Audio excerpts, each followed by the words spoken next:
Je vais vous montrer quelque chose. Vous avez vu? C'est une ancienne loco.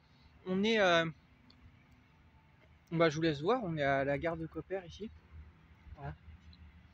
Comme je vous ai dit, j'ai pas besoin de bouger de coin et tout ça. Je suis bien ici. Mais j'avais pas vu qu'il y avait ça. Je l'avais pas vu cette ancienne loco. Je suis en train de penser à mon papy parce que mon papy il a travaillé dans les chemins de fer. Il est décédé. Il a vécu longtemps. Mais en fait. Souvent, il nous a très souvent parlé des chemins de fer. C'était son dada toute sa vie, donc voilà. Et voir des anciennes locaux, c'est pas toujours qu'on en voit. Donc, je sais pas si vous la voyez bien. Je vous montre quand même. Parce que ce genre de choses, c'est souvent entretenu dans des garages et ce genre de choses. Mais là, à la gare, ils l'ont laissé. Ils ont laissé une ancienne loco. Parce que quand vous allez dans des gares, en général, vous voyez les wagons et tout ça, même des anciens wagons, mais des anciennes locaux. Là, c'est un bout de loco, vous voyez, c'est le devant de la loco. Il n'y en a pas toujours dans les gares. Et pourquoi je vous ai parlé de mon papy? Parce que mon papy, il était très apprécié. C'est quelqu'un qui était en fait, il a vécu toute sa vie sur Paris et tout. Et en fait, c'était quelqu'un de très aimé. Il avait un peu un caractère un peu chiant, mais il était aussi très aimé par les gens. Très aimé. Très aimé quand il se baladait, voilà, très apprécié. Et il avait une très bonne retraite. Il a bien bossé toute sa vie, il avait une bonne retraite. Vous voyez que c'est pas parce qu'on passe dans les chemins de fer qu'on peut pas avoir une bonne retraite, hein.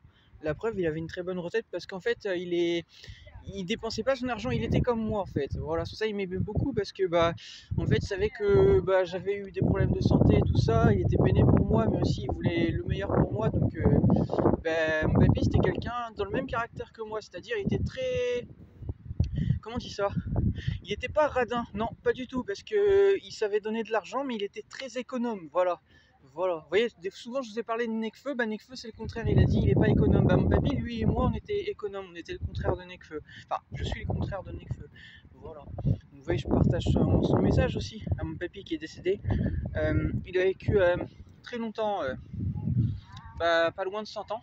Il est décédé pas loin de 100 ans, vous voyez, il a vécu très longtemps. Et ouais, il avait une très bonne retraite. Et ouais, c'était quelqu'un qui, il participait beaucoup, il prenait beaucoup de position par rapport à la situation en France et tout ça. C'était un peu le doyen de la famille, donc il était tenu informé un peu de comment les choses se passaient. Et puis voilà. Par contre, il avait un peu de mal des fois en famille à prendre position parfois sur certaines choses avec des personnes parce qu'il avait un feeling moins bon avec certaines personnes parfois, donc c'était pas toujours facile pour lui de dire les choses, mais c'était quelqu'un quand même d'assez, il était présent et quelqu'un voilà qui disait les choses en fait. Voilà, c'était quelqu'un qui disait les choses et puis quelqu'un qui je l'ai pas connu durant sa jeunesse donc je peux pas vous dire, mais en tout cas moi ce que j'ai connu de mon papy c'était quelqu'un de très de très dans ses idées et très dans ses idées et surtout quelqu'un d'antifascisme. Ça c'était pour le rappeler aussi, ouais, c'était un résistant et quelqu'un de très contre le fascisme en fait, hein. Lui il était pour la liberté mais il était aussi pour le respect en fait de nos valeurs en fait, voilà, que ce soit pour la France ou autre en fait. Voilà, c'est important de redire tout ça parce que la valeur de la France aujourd'hui elle est en train de la perdre totale à cause de Macron qui fait n'importe quoi, qui paye pas ses dettes et tout ça, donc la France elle s'enfonce. Et alors qu'en fait les gens comme mon papy ils ont fait justement cette richesse pour la France. C'est tellement ça que en fait, mon papy, souvent quand on mangeait ensemble, etc., en famille, il nous chantait même des anciennes musiques de libération de la France et tout ça, d'après-guerre et tout ça, en fait.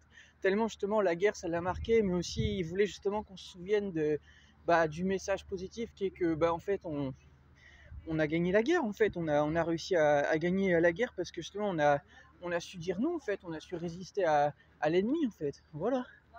Et c'est important, tout ce que je dis. Voilà. Et ça aussi, c'est pas fait exprès. Et je sais même pas si c'est genre parce que mon papy, peut-être son esprit serait avec moi. Mais en fait, bon, je suis pas possédé, hein, mais je vous explique. En fait, là en ce moment, je vais boire des cafés, tout ça, des fois à la gare et tout ça, parce que ça coûte pas cher. C'est moins cher que quand vous allez par exemple en commerce et tout ça ou autre. Et du coup, c'est pour dire juste que Bah, mon papy c'était toujours quelqu'un qui portait un cure-dent comme ça. Alors là j'ai pas de cure-dent avec moi, mais je fais pas exprès, mais en fait j'aime bien faire ça aussi. Voilà, j'aime bien faire ça. Donc en ce moment je me balade et je me balade comme ça en fait. Voilà, j'aime bien. J'ai pas de cure-dent avec moi, mais voilà. Mais mon frère aussi fait ça. Mon frère aussi fait ça. Mais mon frère il est pas avec moi et mon frère, bah voilà, c'est mon frère, mais voilà. Mais en tout cas c'était pour dire ça, hein. Juste voilà, c'était important de dire tout ça. J'espère que vous serez présents lors des mouvements qui arrivent là en septembre et tout ça. Excusez-moi. J'espère que vous allez être présents lors des mouvements en septembre et tout ça là en France, parce que sachez que si j'étais en France, moi je serais avec les gens qui manifestent et tout, hein, je plaisante pas. Hein. Et je ramènerais beaucoup de gens. Sachez-le, je partagerai à fond, je chercherai des gens pour venir avec moi et tout. Hein. J'ai même partagé à ma famille pour vous dire. Hein. C'est pour vous dire à quel point ce que je vous dis c'est pas dans le vent.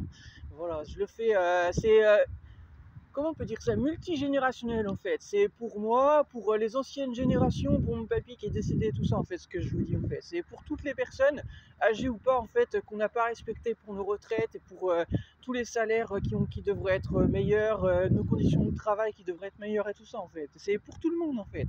C'est pas que cette génération, c'est toutes les générations d'avant aussi en fait, qu'on n'a pas été entendu et il y a eu des mouvements de révolte qu'on a gagnés parfois en 68 et tout ça, mais on aurait dû justement poursuivre ces mouvements de révolte et que on aurait dû, pour finir vite fait, réussir à se réunir dans la rue pour qu'on soit beaucoup, très nombreux à pouvoir justement faire quelque chose en fait. Voilà.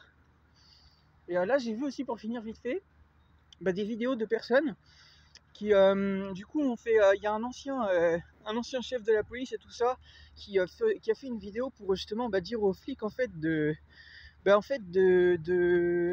simplement faire le bon choix en termes d'honneur en fait, de dire non en fait, d'une façon en fait à savoir en fait avoir le bon comportement en fait par rapport aux manifestations qui arrivent et tout ça. Il a raison en fait de le dire, il a raison. Ça après c'est leur liberté, c'est leur droit personnel en fait de pouvoir avoir un regard qui leur est propre en fait. Tant ils font leur boulot, donc en fait, après qu'ils le fassent d'une façon ou d'une autre, ça leur est propre en fait. Voilà. Mais c'est quand même bien de l'avoir rappelé. Voilà. Et voilà, moi je pars du principe que tout est possible. On peut toutes et tous changer les choses, mais c'est à nous de le faire ensemble. C'est à nous d'avoir la bonne attitude, le bon comportement. Mais quand on adopte tout ça ensemble, en général, on peut faire des miracles. Et c'est justement à vous de croire à ça. C'est à vous de vous mobiliser pour ça, d'être nombreux pour le faire.